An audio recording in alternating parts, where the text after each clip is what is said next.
boek kwam uit in 1963 bij uitgeverij Laverman in Drachten. De Smeerlappen van Anne Watman. Het zou van nogal wat opscore zwarretje. Een smarrig boek, zei hem. Maar, of dus, het was goed verkocht. Op 3 november vliegen hier, 50 jaar nadat het verschijnde, en op de jedje van de intussen verstoorde Anne Watman, was het boek compleet voorlezen in de Gasmer. Voordat we daar komen, moeten we zelfs eerst naar de schreeuwer, naar die Anne Watman. En dat doen we via een Omroep Friesland documentaire uit 1989. De schreeuwer Anne Watman is in heel wat opzichten de centrale figuur in de Friese literatuur van na de oorlog. Nog altijd is er een van de productiefste Friese schreeuwers. Al meer dan 40 jaar komt er geregeld bij met een nijboek op een merk. Van zijn werk was toch een criticus zijn dat met Watman de emancipatie van de Friese literatuur begonnen is. De schreeuwer werd binnen in 1919 in Langwar. En hier schreeuwer in de 30er jaren zijn eerste proza in dagboeken en in het Squalleblad. En hij schreeuw in het Fries en in het Hollands. Zijn heid wie gemeenteambtenaar, maar ook bibliotheekhouder van de Dwarsbibliotheek van Langwar. En thuis lezen ze schreeuwers als A.M. de Jong en Aden Dolaert. Watman studeerde Nederlands in Amsterdam en hij werkte na de oorlog in het onderwijs. Hij was redacteur van literaire bladen en recenseerde Hollandse en Friese literatuur in de Friese dagbladen. Van de Hollandse schreeuwers houdt er met intensief dwaande met Simon Vestik.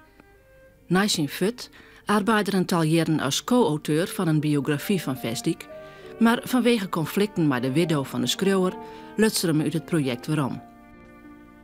Na 2 gedichtenbondels in 1945, die nou terug zelfs schriemerig en puberiel neemt worden, verschijnt in 1948 Watman zijn eerste roman, Violen en Faam, schreeuwen in de oorlogsjaren. Een gruttel romans volgt, maar ook literaire en taalkundige studies. Een schreeuwer met een schreeuwdrift die er van jongs af aan had. Wat zou je nog zelf als wichtigste thema's in je romans? Ja, het misleren speelt altijd een vrij grote rol. No? Het thema van de mensen die het hemzelf verst, werken in tegen voor een probleem of zo. De dingen net onkennen, de verliezers, hoe je het steeds kennen. Ik geloof dat dat een beetje het thema weer.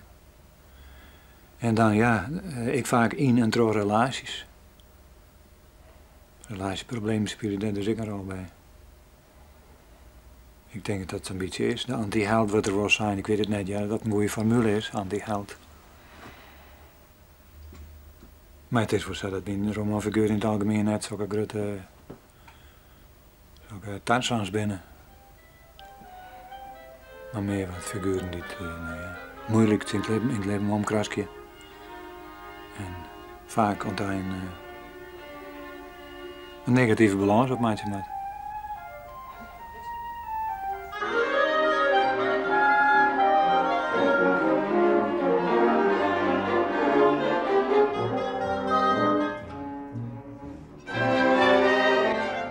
Van zijn romans joeg De Smeerlappen, dat in 1963 verschijnde, heel wat opscore. Gewoon critici spreken haar aangriezen eruit. In instuurde stikken werd het boek vanwege het vrijmoedig praten over seks een minderzaak voor de Friese literatuur neemt. Watman zwarige maar de roman voor een terugbraak in Friesland. Nou, dat weer helemaal de bedoeling net. Om wat van nijens te maken. Het was alleen het thema dat me griepte.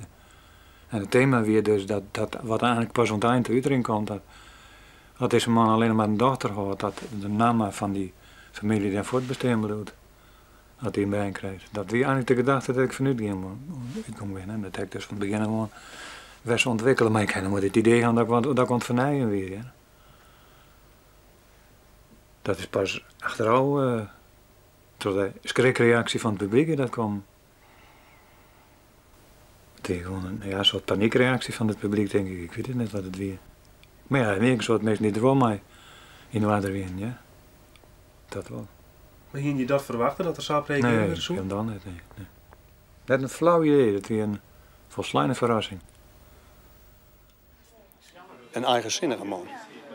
Maar eigen kanten en ben je een kant bij die te wijs ben je nooit witten, denk ik.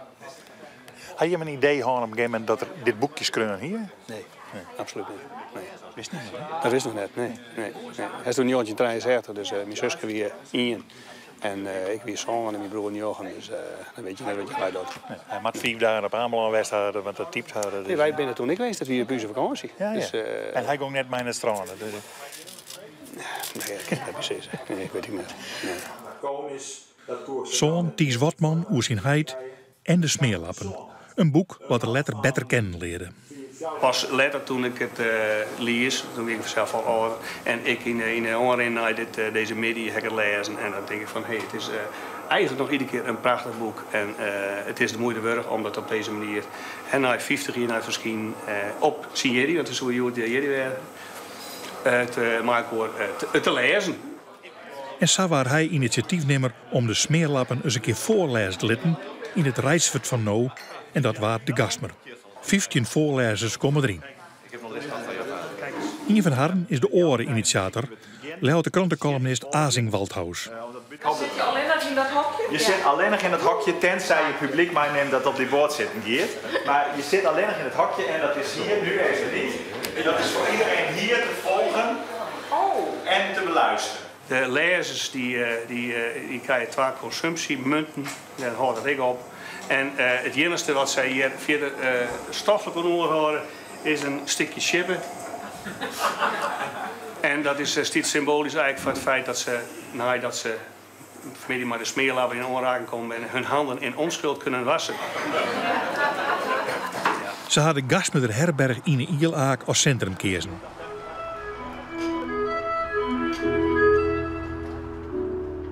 Onder het terras leidt een skip. Een baggerskip, de Noordman van baggerder Siesling van de Hommets. Omdat in het boekje 4 baggerers die geergeen over Hieltje Deborah Taconis.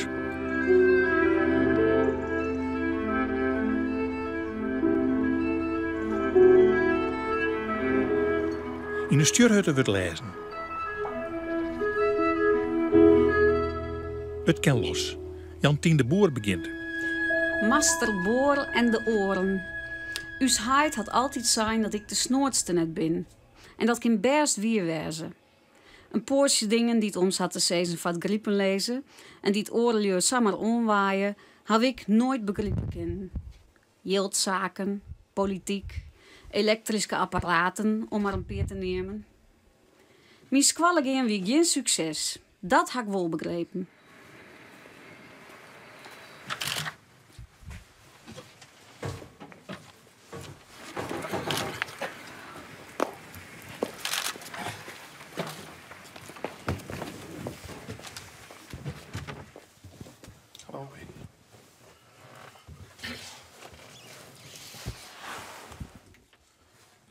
Het boerenbedrijf koers hij net volle skelen.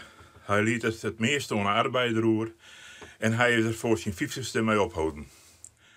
Ik bad hem meest alleen en ik hier genoeg van te zeggen om mijn broodje vol te watsen met dingen van groter belang als u zei zijn stambeem en een geknoei van Master Boer. Toen was er een van de printingen, hè?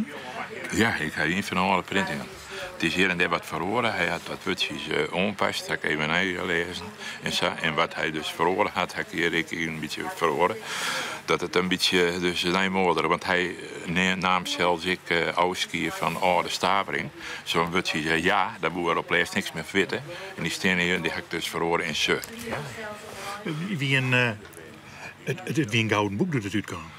Ja, het wie zelfs een boerenromans waar het neemt. Hij neemt datzelfde soort, ja, ik kan wel zeggen, parodie hè, op de eerdere boerenromans. Want wij wie een Brolsma bent en Ulbe van Houten en dat soort de boerenromans. En hij bracht het naar de stad, en bracht het dus toch wel een soort combinatie. Dus dat had er letterlijk nog weer in. Dus ik vond het wel een tropbraak. Maar ja, ik wist hier toen al op HBS, dus ik had het pas.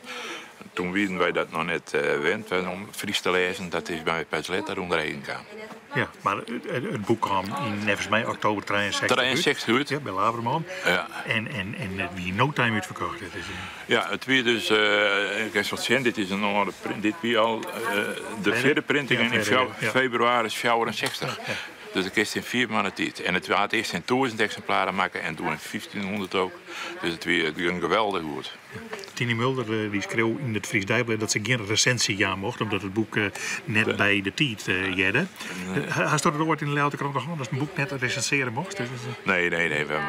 Wat dat betreft is er alle vrijheid. Maar dat doe ik al, hè. Want Jacob Noordmans had dit boek heel positief besprutsen in de Leeuwarden Krant. Had hem de Friese literatuur verloren met dit boek? Hij had in elk geval Riemersma de kans doen om ik zijn fabriek te schrijven.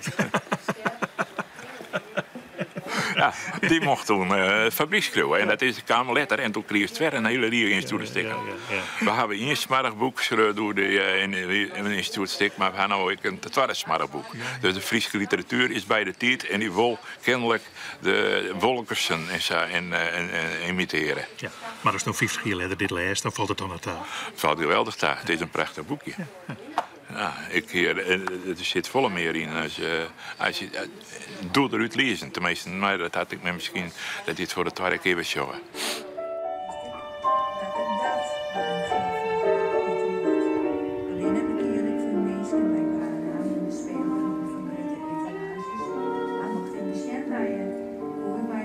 Ik denk dat het van klassieke schreeuwers is dat men denkt van Anne Watman, Rinus Riemersma, dat zijn de schreeuwers van de 60e jaren, dat zijn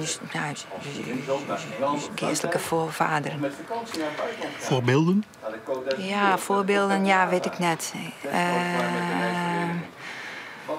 Ik denk dat een schreeuwer toch altijd schreeuwt dat er zelfs docht.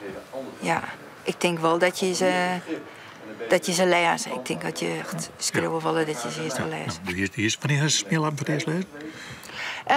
Van de lijst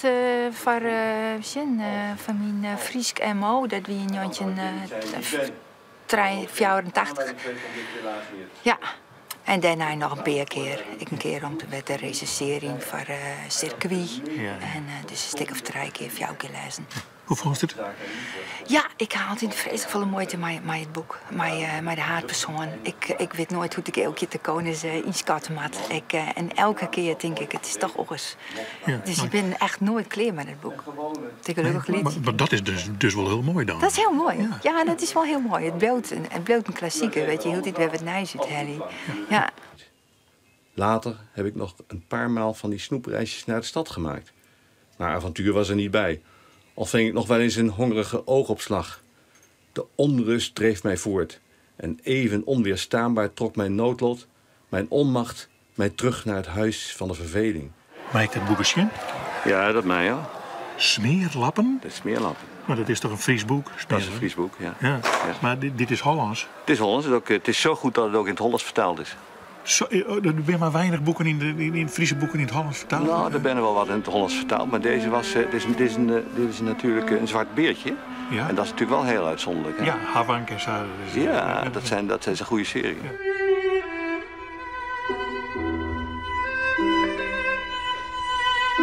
Boeken die notabene. Ik heb op de leraaropleiding gezeten. En daar was hij hoofd van die opleiding. En ik heb van hem eigenlijk geleerd het Fries lezen. Ik lees denk ik beter Fries dan de gemiddelde Fries in het Fries. En dat komt omdat ik zijn boek Mij Abraham Fuskje, zijn autobiografisch boek, die heb ik in zijn memetaal heb ik die gelezen. Wat werd het voor man? Ja, het was toen al een wat oudere man. Wij vonden een oude man. Hij was toen denk ik eind 50, begin 60. Maar hij had heel veel oog voor de leerlingen en voor de studenten. Maar hij was een wat zonderlinge man. Wij begrepen hem verder niet zo heel erg goed. Hoe vier zonderling? Nou, hij deed aan zijn werk en was wat bedachtzaam. En je kreeg er niet echt veel hoogte van. Laat ik zo zeggen. Wij wisten ook niet op dat moment dat het eigenlijk een beroemde Friese schrijver was. En wat hij eigenlijk allemaal al achter de rug had. Johan Kenleer doet er wat ouder wie. Hij je letter lezen wat voor betutting had er hier voor de Friese literatuur. Jazeker. En ook, laten we zeggen, de eenzaamheid die er natuurlijk ook was voor hem. En het feit dat hij eigenlijk, de onderschrift is hier ook boerenroman, maar dat is natuurlijk een beetje ironisch bedoeld. Want hij wilde de Friese literatuur eigenlijk weghalen uit de streekromansfeer. En eigenlijk vond hij, de Friese literatuur moet ook een Europese literatuur zijn. Hè, met de thema's die daar ook bij horen. En daar was dit natuurlijk een eerste prachtige voorbeeld van. Waarbij hij in eigen huis natuurlijk toen daar enorm op werd aangesproken. En hij voelde, en het andere is dat hij is natuurlijk ook vrij pessimistisch en vond eigenlijk zelf, dat is ook wel grappig, rond die tijd dat hij mislukt was. Toen schreef hij dit boek. En het grappige is natuurlijk dat dit boek hem de grootste faam heeft gebracht. Om terug te snuipen en naar je kant ik zo te spelen. In de herberg harken ze tegen mij. Ze vlooien elke letter in haar eigen smeerlappen. Elk bij zien of haar eigen tezen.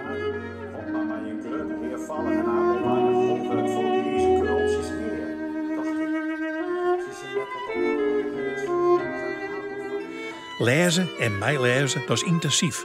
Dus moet er even een skoft wezen. En dan praten we even met Teke Oppenwal van Tresor, kenner van de Friese literatuur. Wat is de beschutting van Anne Wortman? Ja, ik denk dat de beschutting is dat hij na de oorlog zelden heeft dat er een Friese literatuur is die het in elk geval streven kan naar een goed literair niveau. Ja, maar het weer een vernijer, dacht ik. Ja, maar daar is hij net de enigste. Het vernijende zit er vooral in dat hij als criticus, eerste, van wij moeten, als wij wat met literatuur willen, voldwaan aan hegere normen als die wij voor de oorlog hanteerden. Dus ze zorgen dat Friesland, het Fries als taal wat beter in de literatuur te laten kan. Ja, dat de Friese literatuur liet ze een impuls krijgen. Tenminste, ja, een aantal mensen. Ik weet net dat die het toch geen onfieteren had, maar hij had in elk geval wel die eerst gesteld. En de Friese literatuur is zelf na de oorlog eerder een vernijing kwam, een modernisering, dat het loskwam van het idyllische Friesland, om het zo maar te zeggen. En het is just in dit boek, ik bedoel, dat hele genealogische gepiel, dat is zelf typisch van Friesland. Ja, en dat is nou nog zo. En het jet er ik bij, maar hij parodieert het dus zelf op een kostelijke manier. Hij stelde eersken, maar stelde dus ook eersken aan hemzelf. Ja, absoluut. En daarin, dat is ook het tragiek van hemzelf. Dat er dus hemzelf als romanschreeuwer in elk geval net zo succesvol vond. En had je dit boek, dit boek is prachtig schreeuwen. Het is gewoon maar fase en heftigheid. Maar het is net een zingen. Had je even als kwaalmeester praten, maar je kan horen wat kritiek op hem. En dat ding hij dus ook. Ja, maar je verkeep je nooit best op volle boeken als dit, zo gauw het tot verkocht was. Ja, nee, maar dat is ik zo. Ik bedoel, maar dat is dus ook het punt dat hij zit gewoon, maar in 1963 op het hoogtepunt van dat in Nederland de sekstaboe erop rutsen waard. En toevallig in dit boek, in Friesland, de drager ervan worden, in zekere zin.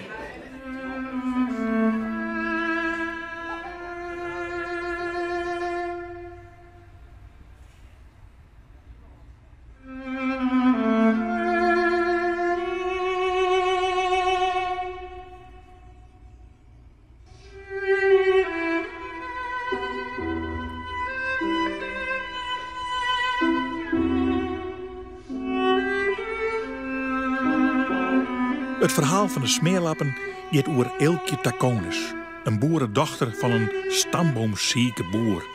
Die vindt het net aardig dat ze met fjouwer baggerders op bed gaat, maar die vindt het wel best dat ze een bank krijgt, want dan kan zijn sky voortzet worden. We gaan wel los in het mooie Gasmer, met het linkende wijdzuster wordt. Schreeuwer Kees van het Hart is de volgende. Die komt wel terug als hij ontwaakt uit zijn verdoving, als hij een kerel is. Want ik wist dat ik hem dwars door gekke Eelkje heen ook nog een ander schepsel gods had laten zien. Dat van de blote knieën en wat daarboven zit. Half onder de peignoir verborgen. Als jonge jongen las ik hem al. Toen woonde ik nog helemaal niet in Friesland. En vond ik hem hartstikke goed. De Smeerlappen las ik. En in het Fries? Niet in het Fries, in het Nederlands. Echt? Nee, ja, nou ja. en ja, ik kende ook wel zijn essays. En toen ik hier kwam wonen, toen leerde ik hem echt kennen. Want hij werd mijn baas. Ik werkte op Eeuw Emmius. En daar is hij een paar jaar mijn baas geweest. En toen hij daar wegging, ging hij ineens... Hij schreef heel goede boeken. Maar daarna schreef hij nog steeds hele goede boeken. En ik heb niet alles van hem gelezen, maar vrij veel. Ik vind hem wat onderschat. Waarom onderschat? Ik vind hem echt een goede vertegenwoordiger van het modernisme in Nederland. Ja, klinkt misschien een beetje ziek, maar hij deed daar zelf altijd wegwerpend over. Hij wilde eigenlijk geen erkenning. Daar sta ik een beetje om te grijnzen. Maar dat wilde hij niet, terwijl het gewoon een belangrijk schrijver is. Maar wij vonden hem toch een hellige in de Friese schrijvershistorie. Ja, maar ik denk dat hij zich daar een buitenstaander voelde. En dat hij dat toch ook op een of andere manier ook nog wel weer prettig vond ook. Om altijd maar een buitenstaander te blijven. En misschien is hij toch niet genoeg gewaardeerd hoor, in de Friese letteren. Maar dan zouden we direct wezen, maar dat er net zo volle boeken verkocht werden. Krijg de Smeerlapen is een vreselijk soort boeken van verkocht. Maar Friesland is net groter. Ja. Denk ik dan. Ja, Friesland is niet groter.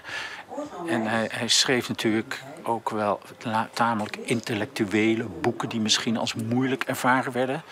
Maar het zijn toch verrekte goede boeken. Dat ga je toch lezen als je in Friesland woont. Dit is toch gewoon een boerenroman? De Smeerlap is geen gewone boerenroman. Hij noemt het spottend een boerenroman. Maar het lijkt wel een boek van Faulkner. En in die traditie zit hij ook. En die erkenning zou hij toch wel meer moeten krijgen hoor. Ik had in de verte al een paar keer die grote grijze woonschuit zien liggen op de kruising van de Simonsloot en het Nieuwe Kanaal.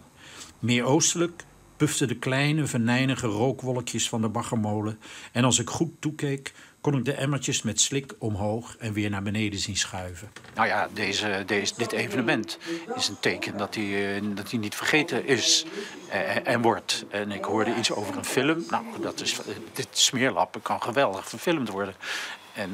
Dus het kompie weet nog wel goed ook met hem. En dat wij 50 jaar later nog zo'n boek voorlezen kennen, dan moet het toch wel een goed boek worden.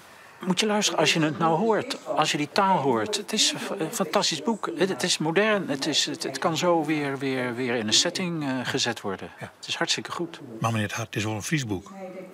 Ach, kom op zeg. Het is geen pornografisch boek. Maar ja, 4 mannen met 1 vrouw, kom op zeg. Ik zei, het is een Fries boek. Een Fries boek? Ja. Ja, dat vind ik niet. Dat vind ik niet. Nee, dat is nou weer zo. Ja, het speelt in Friesland. Maar boeken van Faulkner spelen... Zo'n Skipke van de Wal, Fjouwerman... Ja, dat is niet Fries. Dat is gewoon universeel. Maar het is dan in Friesland. Ja, nou, kan mij het schelen. Dus nee, het is... Ja, dan begin jij dus ook weer. Het is een Fries boek. Hou nou toch op. Ja, oké.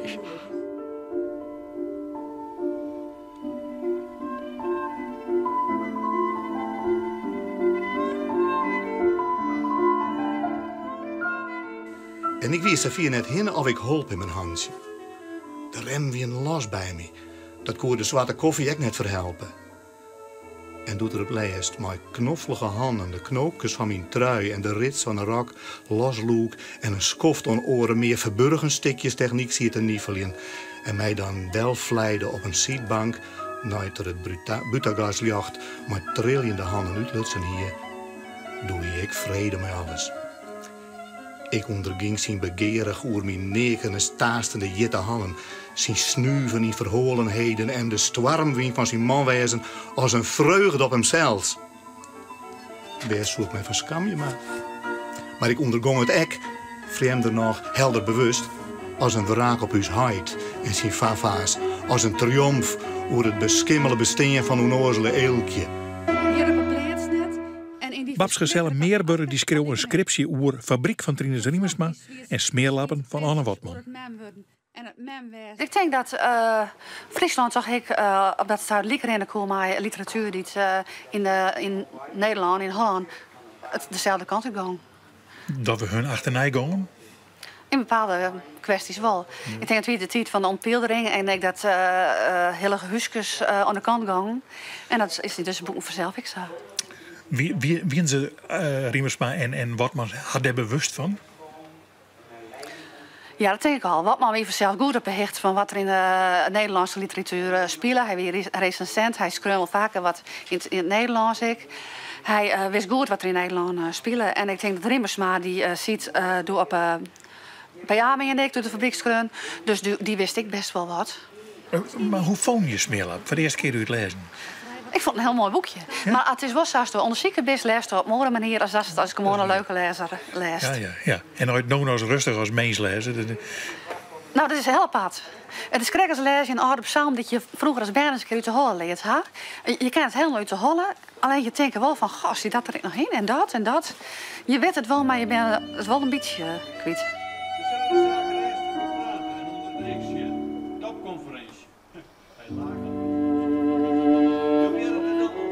Van mij wie het in eerste instantie doet ik in de jaren 80 als schrijver begon, de grote man uit het Verliezen. De letterkundige, de man van de tjennen, de man van de riege boeken. Ik van boeken die het opscoor joegen. Ja, de grote man uit de literatuur, de schrijver van recensies. Ik letter nog in Friesk en Vrij. Te vrezen recensies, want hij hier wel doeloer.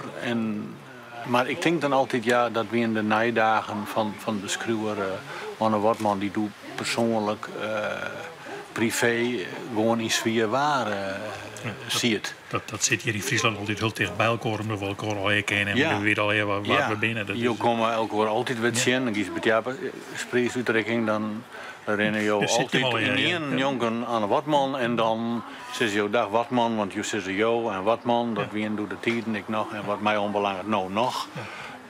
En dan gewoon elk zien wegen. Je mag ik nooit spul maken, want je komt ook weer altijd wat zien. Maar hij had die Gisbert-Jaaprijsprijs voor verzinnen. Ja, zeker. Het wie een groot schrijver. Zeg maar naar het oeuvre nou. Dat verneem ik uit dit boek voorlezen. Het rent, het had stil, het is goed schreun, het is prachtig van taal. Het roept een beeld op en een sfeer. Ik hoor dat de schrijver vinden die het nog zo'n boekjes tussen schrapjes schreeuwen kon op heden. Wanneer hast u dat voor het eerst lezen? Nou ja, het is uitkomende week 12, dus toen wist ik dan net bij mijn directe zo'n stuut. Nee. En dan lees je zulke boeken net. Dus op een bepaald stuit doe je een studie middelbaar Friesk. En dan lees je, doe nog, nou net meer, maar doe nog een lange boekenlijst. En daar zit dan, doe Winning van Biense Houtsma bij. En op een bepaald stuit denk je, hé, die smeerlappen, die komen heel tijd waarom, die mag ik maar eens lezen. En ik ga ze nou wel lezen, die smeerlappen. Nou, dat is geen straf. Dan ben je samen terug in een heel leesbaar boek. Want het is vanzelf een boekje, het is geen shockboek. Nee. Het is literatuur, het zit boven de werkelijkheid, maar het is de werkelijkheid.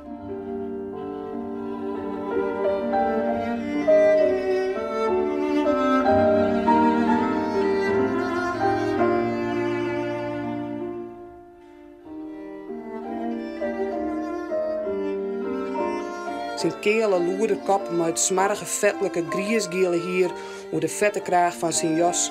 Die kop zakkert varoer. Hij gaat onder zeil en hij snorket al. Hij had hem best te pakken. En dat er nog 20 jaar snorkje met Bob zijn kranten en Bob zijn papieren aanvaars. De smeerlap, de grutste van al die smeerlappen die mijn lippen uitmaakt zien.